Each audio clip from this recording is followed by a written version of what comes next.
Manantitra ny araba mba ampirarintso anareo topilasy tompivavy ary manasa ihany koa anaraka ny vaovao eto amin'ny fahitalavitra MBS.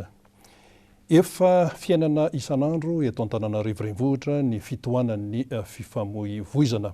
Manoloana an'izany indrindra dia tsy mitaza-potsiny akory ny tompon'andraikitra izatsokajiny fa androany dia nisy ny fivoriana anankiray lehibe mihitsy nototsaina tetsy amin'ny lapan'ny tanàna tetsy Analakely. Teo aloha ny teo anivony fiadidinan'ny tanàna Antananarivo izay vovonana iadiny lohany. Teo ihany koa ny teo anivony prefektura Antananarivo, ny polisy pirenena, ny polisy munisipaly ary ny delegen'ny boriboritany enina. Nisy ny fanapahan-kevitra noraisina, fanapahan-kevitra izay ho tanterahana ary ny andron'ny alakamisy 1 janoary 2024 ihany dia fa ampiarina izay zavatra tapaka izay fa tsy misy ny andraso. Fanadihadiana hoentin'ny Jessica Miray teo amin'ny sarin'ny Mathieu Princy. Efa saika manerana n'Antananarivo mihitsy amin'izao ny fitohanana lavareny izay tena mamikakaika ny ankamaroan'ny mpampiasa lalana. Manoloana izany indrindra dia nampivory ireo sehatra rehetra amin'ny fandrindrana ny fifamoivoizana eto Antananarivo ny teo anivon'ny komuna Antananarivo renivohitra izay niarahana tamin'ny prefekturan'ny tanàna sy ny polisy pirenena, ny polisy munisipaly ary ny delegen'ny boriboritany enina eto an-drenivohitra. Samy nitondra ireo sosikevitra amin'ny sehatra rehetra sy ny isaky ny boriboritany mba ampienana izay fitohanana izay. Ka tapaka nandritra ny fivoriana izao raha ho an'ny boriboritany voalohany izay tena mampitaraina ny maro ny fitohanana amin'iny andohana Analakely ka hatreny Sorano iny ny analany ireo mpivarotra hiala ao anaty arabe.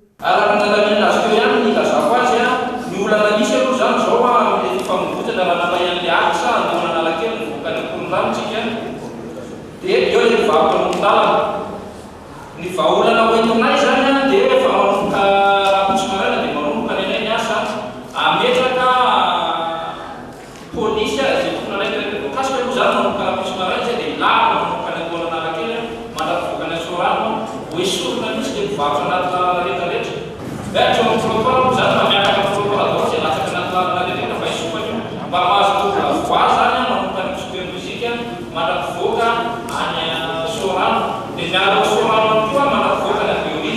Isy avy hatrany araka izany ny fampiaran'ireo hevitra tapaka tamin'ity fivoriana ity, izay tsara hatrany manamarika fa tsy ny komuna Antananarivo renivohitra ihany no nanapa-kevitra fa niraisina ny mpisehatra rehetra eo amin'ny fifamoivoizana sy ny isaky ny boriboritany. Ny fepetra manomboka raha-pitso dia efa andrainy andraikiny avy ireo groupe izay mivory teto. Ao anatin'izany zany ny eto Analakely mandrapatonga ny Behoririka, ny Aksa Korondrano mandrapatonga ny Alarobe sy Vandry dia misy koa ny Aksa eny Boulevard de Groupe sy Tsaramasay. Fa ny entanana zany dia efa nisy ny noty sy ny fanentanana nataon'ny komuna nanomboka tamin'ny heritaona hatramin'ny faran'ity volana dia mba hanajana ny trottoir ho an'ny mpandeha ny arabe ho an'ny fiarakodia ka tsy hisy intsony zany ireo fiarakodia hijanona eny ambony trottoir na mivarotra eny ambony trottoir na moto eny ambony trottoir fa manomboka raha-pitso marimarina kokoa manomboka amin'ny volana febroary dia ampiatra ny take-dare izay dia misy koa ataontsika hoe chaîne dare satria tsy maraka ny take dia ny ventouse dia misy ny fampiarana lalàna mikasika ny fourrière sy ny contravention. Tsara ihany koa mampahafantatra fa hisy ny fiarah-miasa eo amin'ny mpisehatra rehetra mba ampiarana aingana ny fanapahan-kevitra sy ho fiarah-mientana amin'ny fifamoivoizana eto Antananarivo. Fa maro ireo fifanarahana izay nanaovan'ny Madagasikara Sonia ary maro abizany ny fifanarahana iraisam-pirenena. Efa tany amin'ny taona 2024 ohatra no nanao Sonia ny amin'ny ady amin'ny fivarotana tsy ara-dalàna ny paraky sy ny sigara i Madagasikara kanefa ny fampiarana an'ireny zavatra ny ekena sy natao Sonia ireny dia mbola marisarisa aloha mba tsy ilazana zavatra hafa. Anisan'ny latsibatra ohatra ny tanora amin'io resaka ady amin'ny fivarotana paraky sy sigara io ary ankoatr'izay dia tsy voatandrina ihany koa ny amin'ny hoe 100 metatra miala ny sekoly dia tsy azo ivarotana an'ireny paraky sy sigara ireny. Iarahantsika mahita ny zava-misy amin'izao fotoan'izao momba izay. Nanao fanadihadiana momba an'io indrindra i Jessica Miray teo amin'ny sarin'ny Mathieu Princy. Poizina mahery ny 4,000 no hita ao anatin'ny sigara, ka 50 amin'izay mahatonga ny omamiada ny avokavoka sy ny vozony ny tranonjaza. Ny 300 ny olona mpifoka sigara ihany koa dia saika maty ny omamiadana avokoa, ary ny 520 maty ny aretina azo avy amin'ny tosidra, ka ny 570 maty ny areti-tratra. Raha eo amin'ny lafiny ara-pahasalamana fotsiny dia mafisy ny antonana fa misy pozina mahery ny 4,000 misy-sigara, ka ny 50 amin'ireo dia mahatonga ny omamiadana, toy ny omamiadana ny avokavoka, omamiadana voa, omamiadana vozon-tranonjaza sy maro samihafa. Ankoatran'izany dia miteraka famombana ihany koa misy-sigara, miteraka areti-po, fiakaran'ny tosidra, ary mifara amin'ny fatapahan'ny lalandra izany sy foka sigara izany. Maneran-tany dia mahatratra 7 tapitrisa isan-taona maty amin'ny foana sigara, ary fitoetra ireo izay mihevoka izany sigara ny hafa izany isan-taona maty. Ny fikambanana NISA dia fikambanana anisan'ny miady amin'ny tsy tokony hivarotana sigara 100 metatra miala amin'ny sekoly. Raha ny fanadihadiana nataon'izy ireo tamin'ny sekoly 20 teto Andrenivohitra nefa dia mpivarotra sigara 470 no manodidina azy ireo, izay mampianatra tanora manodidina ny 4 hatramin'ny 12 taona. Raha ny fanadihadiana natao teo izany dia nahitana hoe ny 100 isan-jato. Eto tsara 100 isan-jato ny sekoly na fanadihadiana dia ahitana mpivarotra daholo ny 100 metatra manodidina azy. 100 metatra manodidina fotsiny. Ary farafahakeliny dia misy mpivarotra sigara 5 manodidina sekoly anankiray amin'ny ankapobeny. Farafahakeliny 5. Ny goavana amin'izany zany dia hoe tena tsy loza mitatao, efa tena loza miatra mihitsy ho an'ny mpianatra. Tsy mifidy izy na mpianatra amin'ny PP, na mpianatra amin'ny secondaire, na mpianatra amin'ny sekoly ambony fa misy mpivarotra sigara. Dia io zany dia nanaovana fanentanana teo hoe amin'ny maha-société civile anay dia miantso ny mpamokatra hoe fepetra mahakasika izay zavatra atao ny industrie izay, satria ny industrie dia nanteny foana hatramin'izay hoe tsy manao an'izany fomba izany zahay. Ny faharoa dia ny mikasika ny publicité. Madagasikara efa namoaka ny lalàna 1871 ny arrêté izay milaza fa tsy azo atao ny mivarotra sigara manomboka dokam-barotra sigara. Dia nefa hitantsika teo fa 20 isan-jato n'ilay mivarotra sigara dia sekoly dia nahitana dokam-barotra. Raha ny taremarika voaray hatrany dia olona manodidina ny 2 tapitrisa amin'izao no manana olana amin'ny tosidra avy amin'ny fifohana sigara raha ho antsika eto Madagasikara. Tsara ny manamarika fa firenena 50% maneran-tany no nanao soni ny fifanarahana hiadiana amin'ny fivarotana sy fifohana tsy ara-dalàna ny sigara. Fa ivadika lafim-baovao hafa mihitsy isika amin'ity vaovao manaraka ity. Efa atao hoe kolotsainy ny malagasy mihitsy ny fitiavana mifanerasera sy mifamezivezy. Ny fifamezivezen'ny olona avy any amin'ny faritra ohatra maketo Andrenivohitra dia azo lazaina hoe misy foana na vanim-potoana inona na vanim-potoana inona. Misy ihany nefa ny fiavahany rehefa tonga ny fahavaratra toy izao, fa eo amin'ny lafiny fahasimban'ny ny fotodrafitrasa no tena misongadana raha ny fitaraina ny mpamily simba ny lalana, ary misy fahasimbany ihany koa ny tompo-piatsonana amin'ireny toerana ireny. Toy izao ny fanadihadiana hoentin'ny Laurette Berton teo amin'ny sarin'ny Erzora Jonarvony momba an'izay. Godra sy ranomaimbo no iainan'ny olona ety amin'ny tobo fiantsonana fasankarana amin'izao fotoam-pahavaratra izao, satria tsy zarizary ny fotodrafitrasa eny an-toerana. Ny ao amin'ny faritry fiantsona ny taxi brosy mampitoena Antananarivo Antsirabe mihitsy no tena miaina izany. Misy ihany ny hetsika ataon'olom-bitsy isoroana izany, saingy tsy laitra ihany koa ny fako azekin'ireo mpivarotra hani-masaka eny an-toerana. Rehefa avy ohatr'izao ny ora rehefa volana février ohatr'izao tena mijaly mihitsy, tena fotaka be na ny tomobilinaire mijaly be voaka amin'ilay izy makany, mihodidina manao ohatr'izao makany mijaly be. Mba misy mahazona atao ihany aty fa misy tompona andraikitra mba mandray vola ihany dia tokony mba mijery an'ilay zany izy hoe mba tototova ilay lavaka ohatr'izao. Dia ilay fotaka maimbo be zany tokony tsy hanariany ilay mpanao hotely sy ilay zavatra fakofako ireny. Fa ankoatra izay tsy dia misy ny karama rehefa tonga ny asara toy izao ho an'ireo mpitatitra. Zara raha mahafeno fiara raiky isan-kerinandro ny kooperativa raiky, ary indraindray aza miainga tsy feno, ary ny mpandeha no mamaritra ny sarandalana fa tsy voatazona ilay sarandalana efa notapahana niaraka tamin'ny ATT.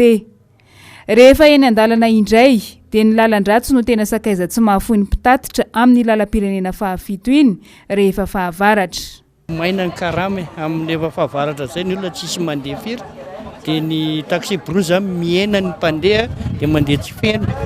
Sécurité moa iny efa raha malala, misy an'ilay escorte mitondra miaraka amin'ny taxi brousse miala eto, dia mba zato hoe milamindamina amin'ny tokony ho izy zany ny fandehanana. Lalana moa efa raha malala, simba daholo amin'ilay orana. Manomboka aty Antsirabe parapatonga ny Fianarantsoa misy lavadavaka be daholo. Zone roa zany manomboka eto Ambositra parapatonga ny Osy. Ny frais moa iny raha malala rehefa fotoanandro fahavaratra ohatr'izao milatsaka kely ny frais tsy ohatran'ny taloha. Efa tsy miaina amin'ilay tena frais normal zany taxi brousse amin'izao. Fa zay voyageur indray manao frais amin'izao. Solika miakatra, vidina pièce miakatra. Ny frais antiliara zany raha tena izy 10 alina sy 2 arivo. Dia zao zany latsaka any amin'ny 4 alina, 3 alina, Morondava 3 alina, dia ny Vangaindrano 4 alina. Lavaka be ny raha in'izay. Efa misy manambomboatra ihany izy aloha amin'izao. Fa mba misy manambomboatra kely izy ohatrany hoe zarara vita fotsiny ilay izy. Afana tena mafotaka. Eo tamin'ny fotsy mandrapatonga any Antsirabe zany tena mafotaka. Lalana zay tiako tenena zay ohatra eo tamin'ny fotsy mandrapatonga any Antsirabe lalana ny ratsiratsy. Voyage eo amin'ny 4 voyage ny vitako herinandro. Foana mandavataona sa rehefa amin'ny andro be olona vakansy reny mahavita toro enina ao anatin'ray any. Ao anatin'ny herinandro. Misy ihany moa ny toerana atahorana amin'ny tsy fandriam-pahalemana amin'ny lalam-pirenena fahafito iny, mampitoena Antananarivo sy Antsirabe ary mampitoena Antananarivo sy Toliara.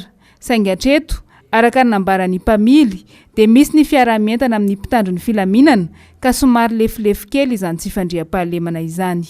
Fa anisan'ny manome endrika ny tanàna ny fisian'ny andron-jiro izay misy jiro mirehatra mazava loatra. Eto Antananarivo renivohitra dia maro ny arabe misy azy ireny, indrisy anefa fa dia vitsy sisa ny ahitana jiro mirehatra amin'ireny andron-jiro ireny, fa dia misy mangalatra ilay vatoaratra na ny bateria zany miletika any ambanin'ny tany any, ary misy mangalatra ihany koa ilay takelaka ery ambony mitahiry ny angovo na ilay plaque solaire izany. Toy izao ny fanadihadiana hoentin'ny Laurette Berton teo amin'ny sariny Herzou Rajonarivony momba n'izay vaovao izay. Efa mambolana maromaro izay fotoana vitsy taorinina metrahana an'ireo andrin-jiro eny amin'ny lalana digy sy lalam-baovao dia efa tsy mirehatra intsony ireny jiro ireny. Antony, misy mangala ny vatoaratra mampandeha azy izay milevina ambanin'ny tany saingy angadinin'ny olona ka alainy. Misy mangala miaraka amin'izay ihany koa ny tapenaka mpanangona ny angovo avy amin'ny masoandro na ny plaque solaire ery ambony. Rehefa zahavana marikitra dia hita pirofo fa misy lavaka eo akaiky ny fototra ireo andrin-jiro ireo, ary nosokafana ihany koa ny fitoerany kojakojany ao an-damosiny. Babangona tsy misy na inona ny eny ambony ny toeran'ilay plaque solaire, fa tsy vitany hoe misy mangala intsony ireny kojakoja maro mampandeha ny andrin-jiro ireny, fa misy manapaka amin'ny tsofa indray koa izao ireo vataben'ny andrin-jiro vao napetaka tsy ampy 2 taona akory izay. Fitaovana izay natao hanomezana endrika ny tanàna sy hanazavany lalana, saingy alain'olombitsy ho fananan-tsamireriny. Ny vahoaka malagasy mihitsy ve izany no efa mahantra ka samy manao izay hihinanany kely eny, sa ny fanaraha-maso ny goragora ka manjaka ny gaboraraka. Dia samy manamarika moa isika hoe dia tsy hanan-javatra tsara mihitsy hoe zany isika malagasy, fa izay tonga dia simbana avokoa. Fa ho any amin'ny faritra kosa isika amin'ity vaovao manaraka ity, omaly no niakatra fitsarana tao amin'ny fitsarana ambaratonga voalohany tao Toliary ireo telo mianadavo roa tamin'ilay resaka alatra sokatra miisa 7,000 be izao. Tsivina fa ny 13 Oktobra 2012 no tratra tao amin'ny komini Tongobory tao amin'ny distrikany Betioky ireo sokatra 7,000 nangalariny ireto telo mianada ireto. Ny 7 Febroary avy zao kosa no nivoaka ny didim-pitsarana momba ity raharaha ity ary dia toy izao ny tadi-baovao entiny Noro Fitiavana teo amin'ny sariny Mathieu Princy momba n'izay alatra sokatra 7 izay. Na misa telo no fantatra fa voaroroy tamin'ilay raharaha fangalarana sokatra mahery ny 7 tany Toliary. Marina fa tamin'ny commune ambanivohitra Betioky faritra Atsimo andrefana no nahatrarana ireo sokatra ireo ny 13 Oktobra 2024. Omalo ny akatra fitsarana tamin'ny fitsarana ambaratonga voalohany tao antoerana izy telo ireo. Ivoaka ny 20 Febroary izao kosa ny didim-pitsarana momba io raharaha io araka ny nambarany teo anivo ny fitatana paritry ny tontolo iainana faritra Atsimo andrefana. Araka izao zava-misy izao mihamahazovana ny resaka fanondranana ny arim-pirenena eto amintsika. Tsy aivina mantsy 7 volana talohan'io tranga io ny volana Aprily sokatra Amanarivo no lasibatr'ireo mpanao trafika. Tao amin'ny commune Betsinjaka, distrika ny Toliara Faharomo no nisehoan'izany. Ny volana Oktobra 2024 ihany no efa nivoaka ny didim-pitsarana ho an'ireo tompon'antoka. Izy ireo izay voasazy higadra 3 taona hatranomaizina miampy fandoavana lamandy 100 tapitrisa ariary raha ny nambarany teo anivo ny fitatana paritry ny tontolo iainana faritra Atsimo andrefana hatrany. Avy ny resaka biby isika dia resaka kosa momba ny zava-maniry. Azo ambara fa mandrimandry manana aretina isika eto Madagasikara amin'izao fotoana izao. Ny tinambara amin'izay dia ny faharipahan'ny ala eto amintsika. Aingana dia aingana isika eto Madagasikara amin'ny fanapahana azo hiatrehana ny fiainana andavanandro fa malaina kosa amin'ny fambolena sy ny fiarovana ny zavaboary. Eo ihany koa ny fitiavam-bola tafahoatra sy ny tena-karena tampoka amin'ny fanaovana trafikana azo ahondrana makany ivelany. Tadi-baovao avy hatrany no arahantsika momba an'izay eo amin'ny sariny Mathieu Princy. Toy izao i Madagasikara raha alaina sary amin'ny alalan'ny zana-bolana na ny satelita. Ny velaran-tany miloko mena no misongadina fa ny maitso kosa dia faritra kely dia kely. Voamarina avy amin'io sary avy amin'ny alalan'ny zana-bolana io fa ripaka ny ala eto Madagasikara izay loza efa iainana. Ray hetsy hektara isan-taona ny ala potika eto amintsika ary fantatra fa 5 tapitrisa hektara sisa ny velaran-tany misy ala eto Madagasikara ka ny misongadina amin'izany dia ny faritra Atsinanana sy ny ilany avaratry ny nosy. Tany amin'ny taona 2024 dia nahatratra 12 tapitrisa hektara ny velaran-tany misy ala. Efa fantatra ny mahatonga ny fampitehan'ny ala eto Madagasikara fa ny fandraisana andraikitra no tsy ampy entina mba amahana ny olana. Tsy tokony atao ambanin-javatra ny fanabeazana ny ankizy ho tia zavaboary satria ny ankizy ny hoavin'ny firenena. Tsy ny ankizy rahateo no mandripaka ny ala fa ny olon-dehibe.